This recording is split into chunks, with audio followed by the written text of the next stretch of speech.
마지막 열 번째 재앙인 장자의 죽음 재앙을 앞두고 하나님이 이스라엘 백성들에게 어떻게 열 번째 재앙을 피할 수 있는지 말씀을 해주셨고, 그것이 이후에 지켜야 하는 유월절 절기라는 것을 가르쳐 주셨습니다. 오늘 본문에서는 유월절 절기에 이어 앞으로 이스라엘 백성들이 반드시 지켜야 하는 무교절 절기에 대해서 말씀을 해 주십니다. 무교절은 유월절과 다른 또 하나의 절기라는 개념이라기보다는 이제 유월절과 연결해서 지켜야 하는 그런 절기입니다. 붙어 있습니다. 17절을 보겠습니다. 너희는 무교절을 지키라. 이날에 내가 너희 군대를 애굽 땅에서 인도하여 내었음이니라. 그러므로 너희가 영원한 규례로 삼아 대대로 이 날을 지킬지니라. 무교절은 장자의 죽음에서 구원받고 하나님께서 애굽 땅에서 인도하여 내신 것을 기념하는 의미로 유월절에 연이어 지키게 됩니다.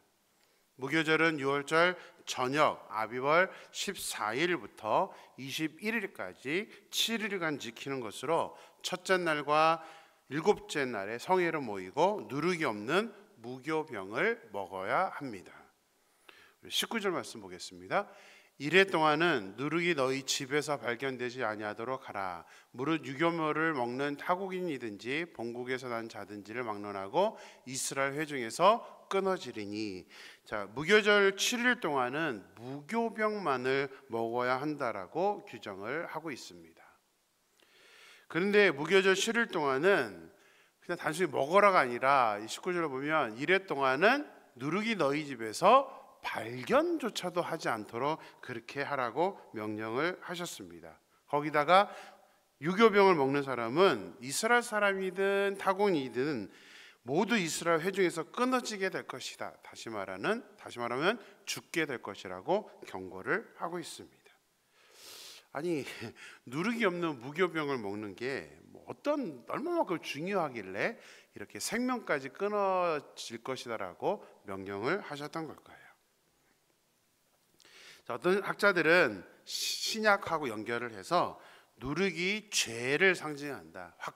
죄의 확산을 상징하기에 전파성을 의미하기 때문에 애굽에서 나와 새롭게 시작하는 삶에 죄가 없어야 된다는 의미로 이렇게 설명을 하고 있다라고 해석을 하기도 합니다.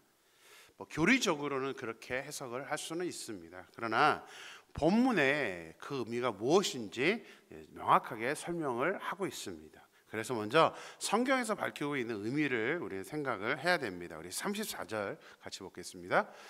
그 백성이 발교되지 못한 반죽 담은 그릇을 옷에 싸서 어깨에 매니라.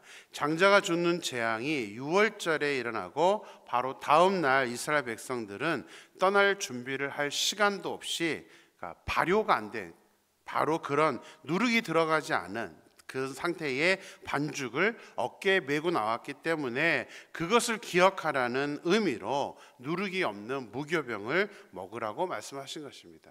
빵을 만들면 당연히 이제 이 누룩이라는 것은 이스터잖아요. 그래서 이렇게 발효를 시켜야 되는데 이스터가 아예 안 들어가 있는 첫 상태에서 너무 급격하게 나왔다는 것을 지금 상징적으로 의미합니다. 물론 하나님께서 무엇을 먹느냐를 중요하게 생각한 것은 아닙니다. 무교절이라 무교병을 먹는 것은 당연하지만 먹느냐 안 먹느냐의 문제보다도 더 중요한 건 뭐냐면 출애굽 때의 그 상황과 똑같이 무교병을 먹음으로 인해서 출애굽이 얼마나 이스라엘 백성들에게 전격적으로 일어난 은혜였는지를 영원토록 기억하라는 데 더 초점이 있습니다. 그들이 그렇게 했던 것처럼 후대 사람도 그들처럼 무교병을 먹으면서 이것은 하나님의 은혜였구나, 그 은혜를 깨닫게 하기를 위해서입니다.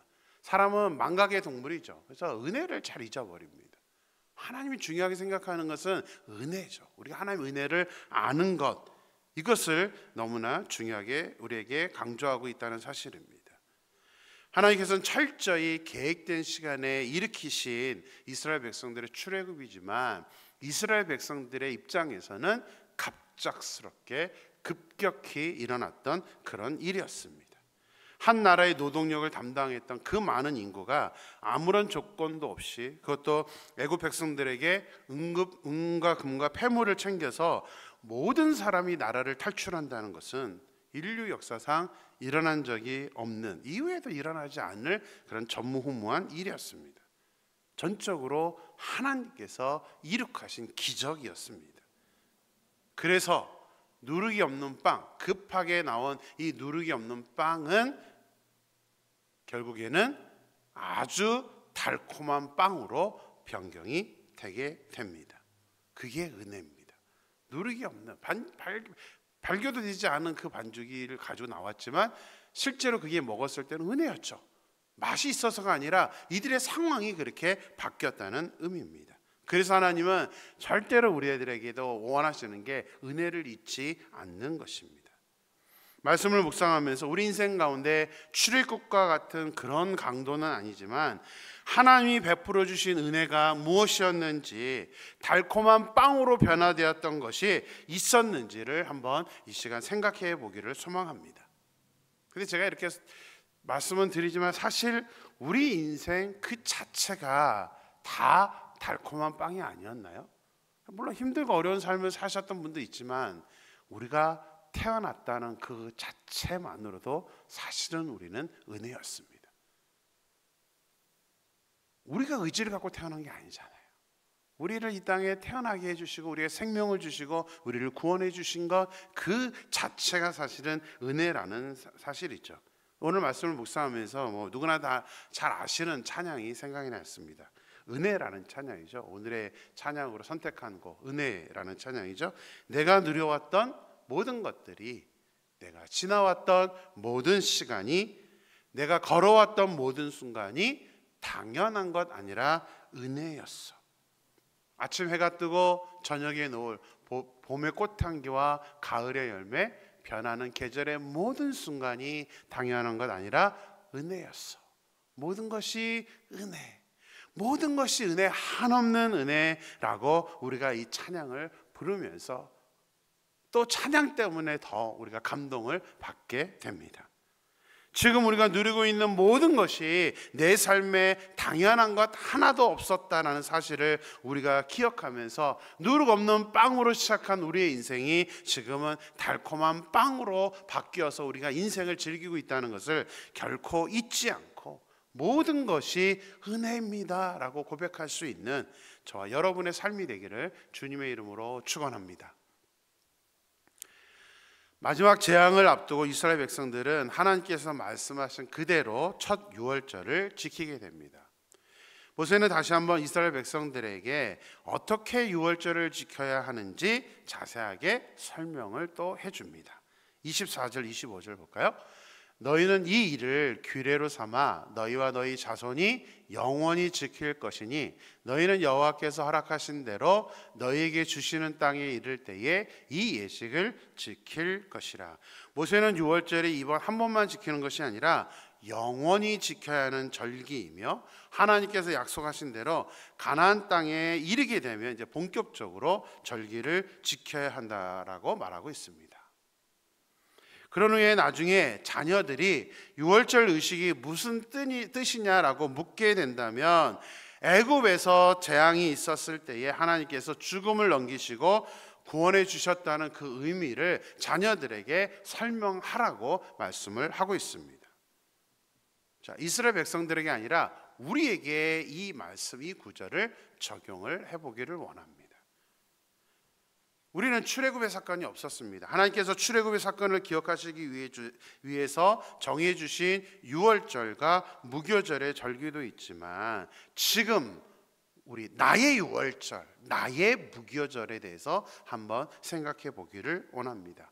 조금 전에 나왔던 그 찬양처럼 내 삶에 당연한 것 하나도 없었고 모든 것이 은혜였다라고 고백했던 것처럼 우리 삶에 이런 은혜에 대한 경험들이 우리에게는 반드시 있어야 됩니다. 이것을 저는 나의 유월절이라고 표현을 한 것입니다.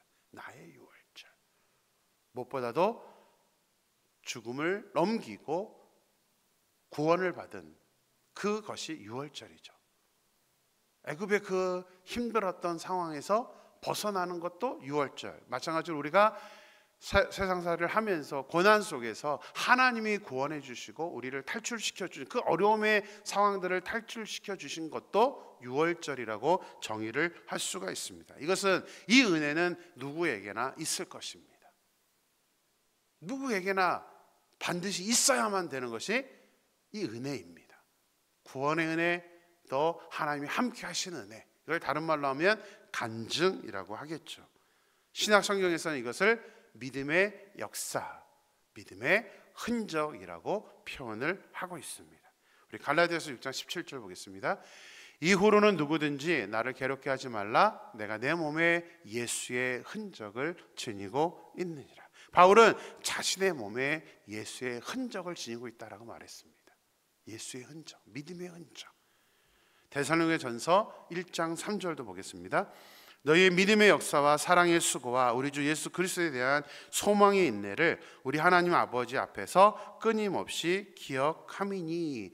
개인의 어떤 간증과 개인의 어떤 경험만이 아니라 데살로니가 교회는 믿음의 역사, 믿음대로 말씀대로 지켜서 행동함으로 말미암아 나타났던 역사들이 있었던 교회였습니다.